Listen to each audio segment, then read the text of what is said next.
बिस्मिल्लाहिर्रहमानिर्रहीम।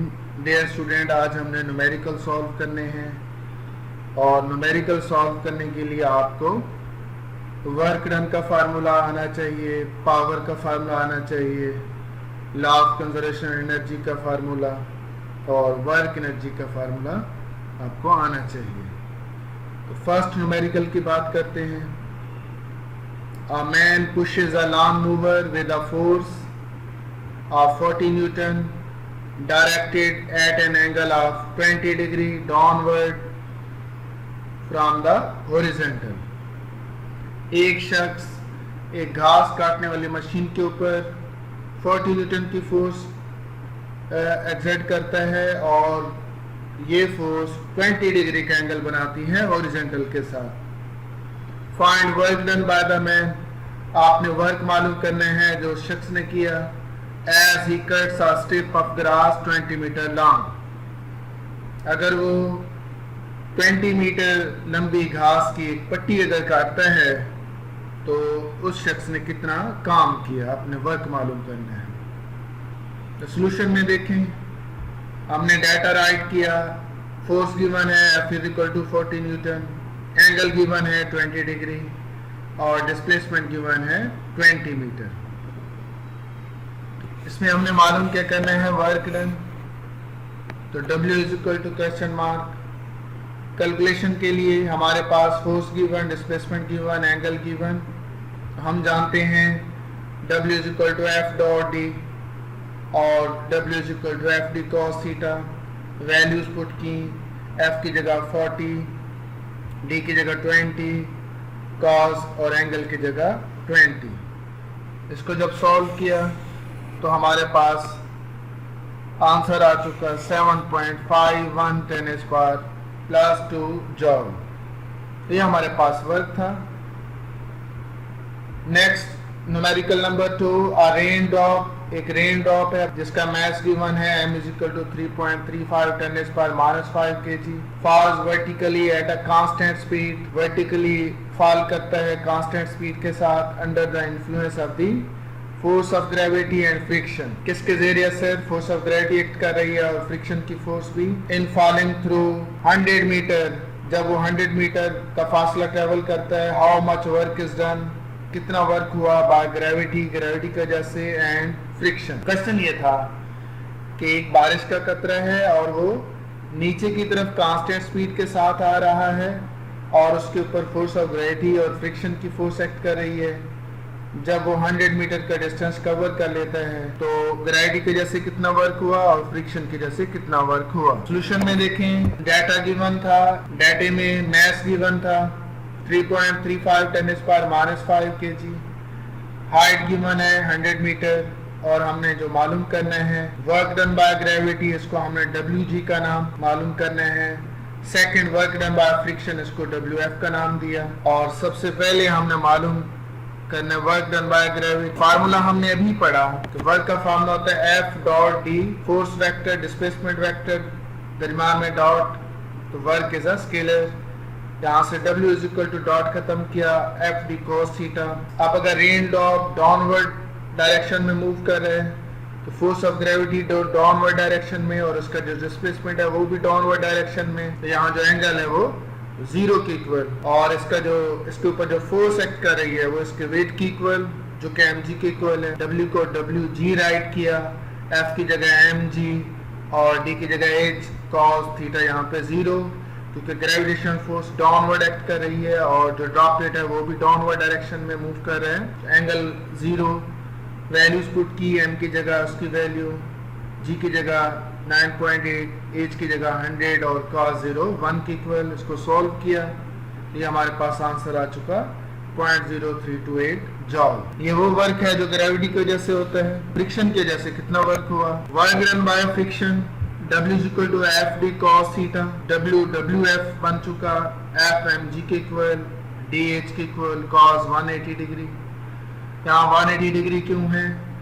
क्योंकि direction of motion, जिस तरफ चीज जा रही है वो डाउनवर्ड है और force of friction upward act कर रही है, लिहाजा एंगल 180 का।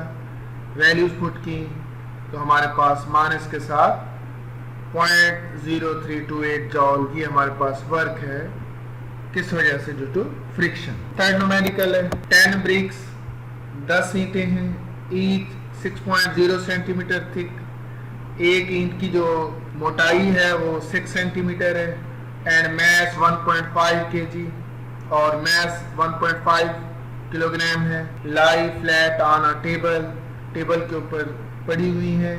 How much work is required to stack them on the top of another. आपने एक ईंट को दूसरी ईंट के ऊपर प्लेस करना है तो उसके लिए कितना वर्क करना पड़ता है वो आपने मालूम करना है। सॉल्यूशन की तरफ चलते हैं। डाटा मैस गिवन है 1.5 kg, हाइट गिवन है, उसकी थिकनेस गिवन है एक ईंट की 6 सेंटीमीटर जो कि 0.06 मीटर, 100 पे डिवाइड किया, सेंटीमीटर को मीटर में चेंज किया। मालूम क्या करने हैं? Total work done W is equal to question mark. अब इस केस में फर्स्ट ईंट को तो हमने सम हाइट पे नहीं लेके जाना क्योंकि वो पहली जो ईंट है वो सरफेस ऑफ टेबल पे मौजूद है, जबकि दूसरी ईंट को हम पहली ईंट की हाइट के इक्वल ऊपर की तरफ ले जाएंगे। तो फर्स्ट ब्रिक के ऊपर हमने कोई काम नहीं करना, वो वैसे की वैसे पड़ी रहेगी। फर्स्ट के जैसे जो वर्क है वो 0।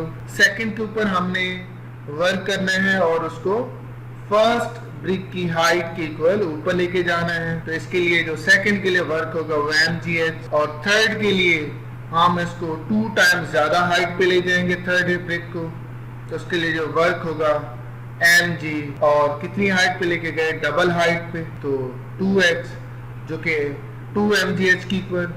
इसी तरह फोर्थ को 3 टाइम्स ज्यादा हाइट पे लेके जाएंगे, 5 ईंट के लिए 4 टाइम्स ज्यादा हाइट पे, 6, 7, 8, 9, और 10th जो हमारे पास ब्रिक होगी उसको 9 ब्रिक के ऊपर प्लेस करेंगे तो हम 9 टाइम्स ज्यादा हाइट पे लेके जाएंगे। इस तरह हम टोटल वर्क मालूम कर लेंगे। m is equal to 1.5 kg, h is equal to 6 centimetre 0.06 metre.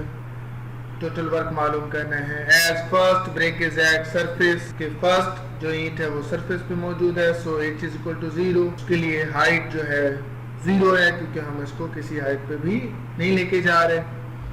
And 10th brick is raised up to, 10वीं ईंट है इसको हम लेके जाएंगे up to height of 9h, उसको 9 टाइम्स ज्यादा हाइट पे लेके जाएंगे। तो work done is equal to potential energy, जितना हम वर्क करेंगे वो एक्चुअली क्या है उसकी पोटेंशियल एनर्जी के इक्वल है, उसमें स्टोर हो जाएगी। So total work is equal to first brick के लिए mg इंटू 0, सेकंड के लिए mgh, थर्ड के लिए mg 2h, and mg 3h, mg 4h, 5h, so on.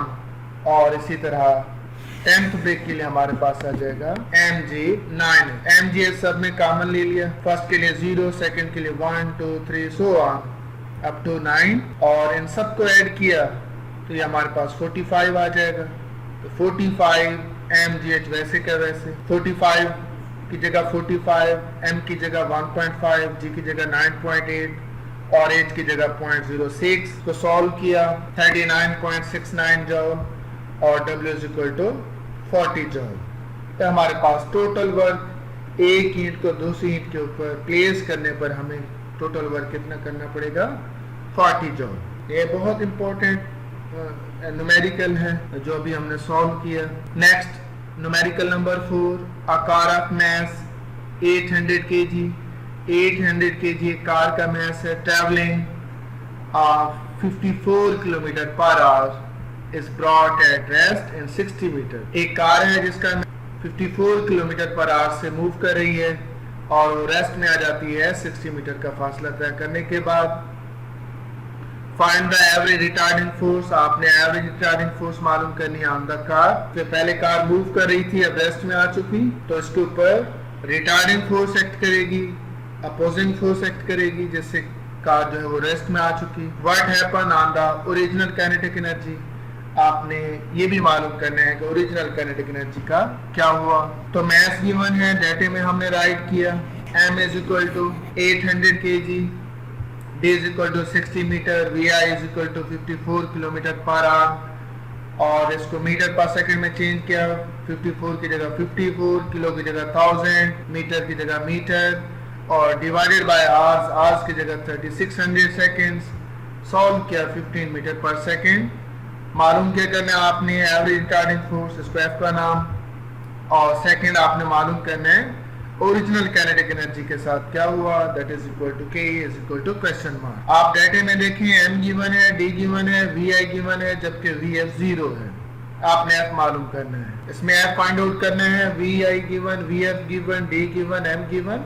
तो आप यहाँ वर्क एनर्जी प्रिंसिपल को अप्लाई कर सकते हैं। According to work energy principle, F D is equal to half M V F square minus half M V I square. F की जगह F, D की जगह 60, हाफ की जगह हाफ, एम की जगह 800 इंटू वी एफ 0 क्योंकि वो रेस्ट में आ चुकी, 0 का square minus half M 800 into 15 का स्क्वायर, 2 से 800 कैंसिल 400, तो यहाँ पे ये टर्म 0 के इक्वल, 0 माइनस 400 इंटू 15 का स्क्वायर। सॉल्व किया तो माइनस 9000, और लेफ्ट साइड पे f इंटू 60, हमें f चाहिए, 60 यहाँ मल्टीप्लाई हो रहा है, दूसरी तरफ डिवाइड हो चुका, तो यहाँ हमारे पास माइनस के साथ 1500 न्यूटन। यहाँ नेगेटिव का साइन क्या शो कर रहा है, where negative sign shows that direction of force is opposite to direction of motion.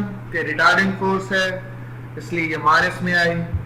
तो मैग्नीट्यूड की बात करते हैं तो वो कितनी है, 1500 न्यूटन। सेकंड पार्ट था कि काइनेटिक एनर्जी के साथ क्या हुआ, क्योंकि कार रेस्ट में आ जाती है, since car come to rest and its kinetic energy become 0, rest में आ गई, वेलोसिटी 0, kinetic energy 0.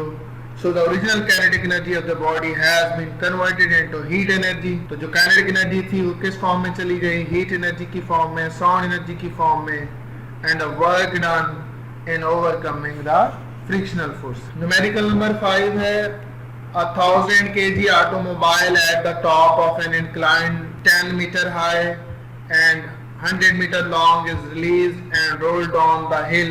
क्वेश्चन ये है कि 1000 किलोग्राम की एक गाड़ी है और वो इंक्लाइंड प्लेन की टॉप पे मौजूद है, और इंक्लाइंड प्लेन की जो हाइट है वो 10 मीटर है, और उस इंक्लाइंड प्लेन की जो लंबाई है वो 100 मीटर है, और उसको उसकी टॉप से रिलीज किया, छोड़ा, और वो नीचे की तरफ आ रही है। What is the speed? What is the speed at bottom of the incline? आपने मालूम ये करना है कि इंक्लाइन की बॉटम पे उसकी स्पीड क्या है। If the average retarding force due to friction is 480 newton, अगर रिटार्डिंग फोर्स 480 न्यूटन की इक्वल है तो इसकी बॉटम पे स्पीड क्या होगी। फिर में देखें यहाँ ये इंक्लाइन प्लेन है, और इस इंक्लाइन प्लेन की जो लेंथ है वो 100 मीटर, और इसकी जो हाइट है दैट इज 10 मीटर, और इसकी टॉप पे क्या मौजूद है, गाड़ी, और इसको यहाँ से छोड़ा जाता है, रिलीज किया जाता है। यहाँ इसकी वेलोसिटी 0 इनिशियल, और यहाँ इसकी वेलोसिटी vf आपने फाइंड आउट करनी है। डाटा में mass given, mass is equal to m is equal to 1000 kg, height given है h is equal to 10 metre, length given that is equal to d that is 100 metre, और retarding force f is equal to 480 newton, और आपने speed मालूम करनी है the bottom, उसको v का नाम दे दिया। कैलकुलेशन में देखें यहाँ हम लॉ ऑफ कंजर्वेशन एनर्जी को हम यूज कर सकते हैं, या यहाँ पर वर्क एनर्जी प्रिंसिपल को भी इस्तेमाल किया जा सकता है। इसमें हमने पढ़ा था कि लॉस इन पोटेंशियल किसकी इक्वल होता है, gain in kinetic plus work done against friction. तो लॉस इन पोटेंशियल है mgh, gain half mv square, और वर्क डन अगेंस्ट फ्रिक्शन है ft की इक्वल। तो यहाँ से FD को दूसरी तरफ ले गए, mgh माइनस FD की इक्वल, और दूसरी तरफ हाफ mv स्क्वायर, हाफ की जगह हाफ, m की जगह 1000, v स्क्वायर वैसे का वैसे, इक्वल की जगह इक्वल, m की जगह 1000, g की जगह 9.8, h की जगह 10 माइनस f की जगह 480 इंटू d की जगह 100। इसको कैंसिल किया, 500 v square is equal to decimal point की जगह 10 से 10 कैंसिल, 98,000 आ चुका, और यहाँ पे 48,000, 98,000 में से 48,000 को माइनस किया 50,000, और ये 500 v स्क्वायर, हमें v स्क्वायर चाहिए, 500 डिवाइड कर दिया, कैंसिल किया तो 100, दोनों तरफ स्क्वायर रूट ले लिया, 100 का स्क्वायर रूट 10 की इक्वल, तो हमारे पास स्पीड आ चुकी है 10 metre per second. Numerical number 6 है 1000 metre cube of water is pump from a reservoir. Volume given है पानी का, वो पंप्ड होता है एक रिजर्वायर से इनटू अ टैंक। एक रिजर्वायर से वो पानी टैंक में जाता है 10 metre higher than the reservoir, और उस टैंक की हाइट 10 मीटर है। इन 20 मिनट्स के अंदर if density of water is 1000 kilogram per metre cube, find क्या करना है the increase in potential energy, कि जब वो पानी रिजर्वायर से टैंक में जाता है तो कितनी पोटेंशियल एनर्जी राइज होती है। और सेकंड है the power delivered by the pump, कि उस पंप ने कितनी पावर डिलीवर की, ये आपने मालूम करना है। तो यहाँ volume given, height given, time given, density given, increase in potential energy मालूम करनी है और पावर भी। सोल्यूशन में देखते हैं डाटा में हमारे पास volume V is equal to 100 metre cube, height H is equal to 10 metre, time T is equal to 20 minute, 20 into 60 second that is 1200 second. Density rho is equal to 1000 kilogram per metre cube. To find the increase in potential energy, और second है the power delivered by pump. Calculation में देखें density is equal to mass over volume, क्योंकि यहाँ mass given नहीं था, volume और density given है, यहाँ से हम मास मालूम करेंगे। वॉल्यूम दूसरी तरफ ले गए, डेंसिटी के साथ multiply, mass is equal to density into volume. 1000 into 100 10 is per 5 kg। अब इंक्रीज इन पोटेंशियल एनर्जी का फॉर्मूला है mgh, m की जगह 10 is per 5 g 9.8 h 10, और 10 is per 1 ये, 10 is per 5 ये, 10 is per 6, 9.8 वैसे का वैसे, 9.8 10 is per 6 joule increase in potential energy है। अब हमें चाहिए पावर, पावर है वर्क ओवर टाइम। वर्क किसकी इक्वल जो है पोटेंशियल एनर्जी में इंक्रीज, P की equal that is divided by T that is equal to mgh over T। m की वैल्यू, g की वैल्यू, h की वैल्यू डिवाइडेड बाय T की value put की, सॉल्व किया है 8166.6 वाट। साइंटिफिक नोटेशन में लिखा 8.16 10 is power 3 watt that is equal to 8.2 kilowatt. Numerical number 7 a force thrust of 400 Newton is required to overcome road friction and air resistance in propelling an automobile at 80 kilometre per our. एक force चाहिए 400 Newton की, किस लिए चाहिए, ताकि हम road के ऊपर जो फ्रिक्शन है उसके ऊपर और एयर रेजिस्टेंस के ऊपर काबू पा सकें, ताकि ऑटोमोबाइल जो है वो 80 किलोमीटर पर आवर की स्पीड से मूव कर सके। वाट पावर किस में मालूम करनी है, किलोवाट में। मस्ट बी इंजन डेवलप, आपने मालूम करना है कि इंजन को कितनी पावर चाहिए। सोल्यूशन में देखें डाटा गिवन जो कि फोर्स 400 न्यूटन है, speed given 80 kilometre per hour that is equal to 80 multiply by 1000, के किलो की जगह 1000, साथ में मीटर डिवाइडेड बाय आवर्स की जगह 30, 600 सेकेंड्स को सॉल्व किया 22 metre per second. To find मालूम क्या करना है, पावर किसमें, किलोवाट में। तो फोर्स गिवन, वेलोसिटी गिवन, तो हम पावर का फोर्स और वेलोसिटी की फॉर्म में जो रिलेशन है वो यूज करेंगे, P is equal to F dot V, और यहाँ से P is equal to F V cos theta. Force और वेलोसिटी पैरेलल है, थीटा 0, तो P is equal to F V cos 0। Values हमारे पास F की 400, V की 22 और cos 0 1 की इक्वल। सॉल्व किया और इसको, ये वो पावर है जो उस इंजन को चाहिए। उसके बाद न्यूमेरिकल नंबर 8 है how large a force is required to accelerate, कितनी ज्यादा फोर्स चाहिए एक्सेलरेट करने के लिए, किसको, एन इलेक्ट्रॉन को उसका मास गिवन फ्रॉम रेस्ट से मूव कराना है to a speed of 2×10⁷ metre per second through a distance of 5 centimetre. आपसे पूछा क्या जा रहा है, फोर्स पूछी जा रही है इलेक्ट्रॉन को एक्सेलरेट करने के लिए, वो रेस्ट में है और उसको रेस्ट से स्पीड में लाना है और इतना फासला कवर किया 5 सेंटीमीटर का, आपने फोर्स मालूम करनी है। सोल्यूशन में देखें डाटा हमें गिवन, उसमें mass given, initial speed 0, final given, और जो डी है वो 5 centimetre that is equal to 0.05 metre. Force मालूम करनी है, तो यहाँ आप देखें mass given, velocity initial final given, d given, force मालूम करने हैं, तो आप यहाँ वर्क एनर्जी प्रिंसिपल को भी संभाल कर सकते हैं। According to work energy principle FD is equal to half mv square minus half mvi square, vi क्योंकि जीरो थी तो ये सेकेंड टर्म जीरो हो गई, बाकी FD is equal to half mvf square, f की जगह FD की जगह 0.05, इक्वल की जगह इक्वल हाफ, m की जगह mass of electron 9.1 10 पर minus 31 और vf की जगह 2 10 पर 7 होल स्क्वायर। इसको सॉल्व किया हमारे पास आंसर आ चुका F is equal to 3.6 10 पर -15 Newton. Numerical number 9, a diver weighing 750 Newton dives from a boat 10 meter above the surface of a pool of water। एक डाइवर है और वो डाइव करता है और एक बोर्ड से डाइव करता है। बोर्ड और उस पूल की सरफेस में जो हाइट है वो 10 मीटर की है और उस डाइवर का जो वजन है वो 750 न्यूटन के इक्वल है।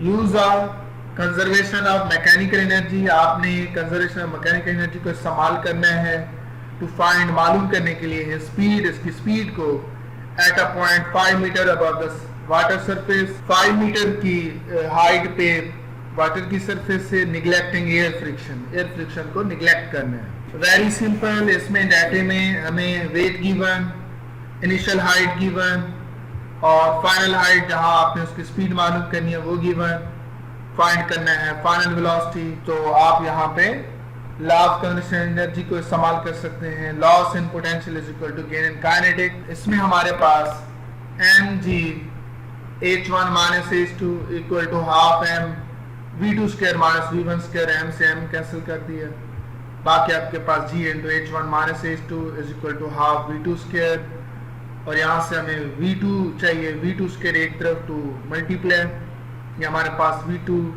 Square is equal to 2g h1 minus h2, दोनों तरफ स्क्वायर रूट ले लिया, स्क्वायर रूट से ये स्क्वायर कैंसिल, बाकी square root 2g h1 minus h2 values put की, 2g की जगह 9.8, h1 की जगह 10 माइनस h2 की जगह 5, सॉल्व किया 98 स्क्वायर रूट और 98 का स्क्वायर रूट लिया 9.9 मीटर पर सेकंड के इक्वल। तो ये इसकी स्पीड है 5 मीटर की हाइट पे। Numerical number 10, a child start from rest at the top of a slide of height 4 metre. एक बच्चा है और वो स्लाइड की टॉप पे मौजूद है और उसकी जो हाइट है स्लाइड की वो 4 मीटर है और वहां से स्लाइड करना स्टार्ट करता है। What is his speed at the bottom? उसकी बॉटम पे स्पीड क्या होगी if the slide is frictionless? अगर वो स्लाइड फ्रिक्शनलेस है तो बॉटम पे उस बच्चे की स्पीड क्या होगी? सेकंड है if he reaches the bottom, वो कहता है कि अगर बच्चा बॉटम पे पहुंचता है with a speed of 6 metre per second, 6 metre per second की स्पीड से पहुंचता है, what percentage of his total energy at the top of the slide is lost as a result of friction? तो कहते हैं कि टोटल एनर्जी का कितने परसेंट लॉस होता है फ्रिक्शन की वजह से। फर्स्ट केस में आपने बॉटम पे उसकी स्पीड मालूम करनी है जब फ्रिक्शन नहीं है। सेकंड केस में उसने स्पीड दी है एट द बॉटम और आपसे ये पूछा कितने परसेंट टोटल एनर्जी का लॉस हो गया फ्रिक्शन की वजह से। डाटा हमें गिवन है, हाइट गिवन है 4 मीटर और स्पीड एट द बॉटम जब फ्रिक्शन मौजूद है v प्राइम का नाम दिया 6 metre per second. To find क्या करना है speed at bottom without friction, उसको v का नाम दिया, परसेंटेज लॉस ऑफ एनर्जी भी फाइंड आउट करना है। कैलकुलेशन में वन द सरफेस फ्रिक्शनलेस, जब सरफेस फ्रिक्शनलेस है तो उसके लिए फार्मूला हमने यूज किया loss of potential is equal to gain of kinetic, mgh is equal to half mv square, m से m कैंसिल, दोनों तरफ स्क्वायर रूट ले लिया तो स्क्वायर रूट से स्क्वायर कैंसिल v का, बाकी 2gh square root values put की, सॉल्व किया तो हमारे पास 8.85 मीटर पर सेकेंड। याद रहे ये आपके पास बॉटम पे वो स्पीड है जब स्लाइड के अंदर फ्रिक्शन नहीं है और एक वो स्पीड गिवन है जब स्लाइड में क्या है फ्रिक्शन मौजूद है। दो स्पीड्स में, एक वो speed when there is no friction और एक वो speed when there is a friction. Second part, when friction is present, speed at the bottom without friction 8.85. जब फ्रिक्शन नहीं है तो उसकी speed 8.85. Speed at bottom with friction, जब friction है तो उसकी speed v prime 6 metre per second. अगर हमने लॉस ऑफ एनर्जी मालूम करनी है तो काइनेटिक एनर्जी का वो फार्मूला, जब फ्रिक्शन नहीं है तो उसको माइनस करेंगे काइनेटिक एनर्जी के उस फार्मूले से जब उसमें क्या मौजूद है, फ्रिक्शन. तो यहाँ देखें half M V square minus half M V prime का स्क्वायर. तो यहाँ वी स्क्वायर वो स्पीड है when there is no friction, यहाँ v प्राइम वो स्पीड है when there is a friction. तो इन दोनों का डिफरेंस हमें क्या देगा, लॉस ऑफ एनर्जी. और ओरिजिनल एनर्जी कौन सी होगी, जब फ्रिक्शन नहीं थी, और जब फ्रिक्शन नहीं थी तो उसकी वेलोसिटी के कॉरेस्पॉन्डिंग क्या होगी, काइनेटिक एनर्जी, और वो हमारे पास है हाफ एम वी का. परसेंटेज लॉस ऑफ एनर्जी का फार्मूला है loss of energy divide by original energy. Percentage मालूम करना है, मल्टीप्लाई बाय 100 60 में परसेंट के अलावा. तो हमारे पास लॉस ऑफ एनर्जी की वैल्यू मौजूद, हमारे पास ओरिजिनल एनर्जी की वैल्यू मौजूद, ये हम इस फार्मूले में पुट कर देंगे. तो ये देखें हमने यहाँ लॉस ऑफ एनर्जी की वैल्यू पुट की, यहाँ पर ओरिजिनल एनर्जी की वैल्यू पुट की, बाकी वैसे का वैसे. हाफ एम दोनों में था, कॉमन ले लिया और ये कैंसिल हो गया. बाकी V square minus V prime square divide by V square multiply by 100 साथ में परसेंट. वी स्क्वायर की वैल्यू 8.85 का स्क्वायर लिया और वी प्राइम की वैल्यू 6 का स्क्वायर लिया और डिवाइडेड बाय वी स्क्वायर 8.85 का स्क्वायर मल्टीप्लाई बाय 100 साथ में परसेंट. इसको सॉल्व किया, 78.3 minus 36 divide by 78.3 multiply by 100 साथ में परसेंट सॉल्व किया, 54%. ये आपके पास क्या है, परसेंटेज लॉस ऑफ एनर्जी. तो डियर स्टूडेंट, ये आपके पास न्यूमेरिकल और उनका सॉल्यूशन और एग्जांपल हमने साथ साथ कर ली थी. इस चैप्टर को अच्छे तरीके से तैयार कीजिएगा. तो यहाँ चैप्टर का एंड हुआ जाता है. Thank you so much. Allah Hafiz.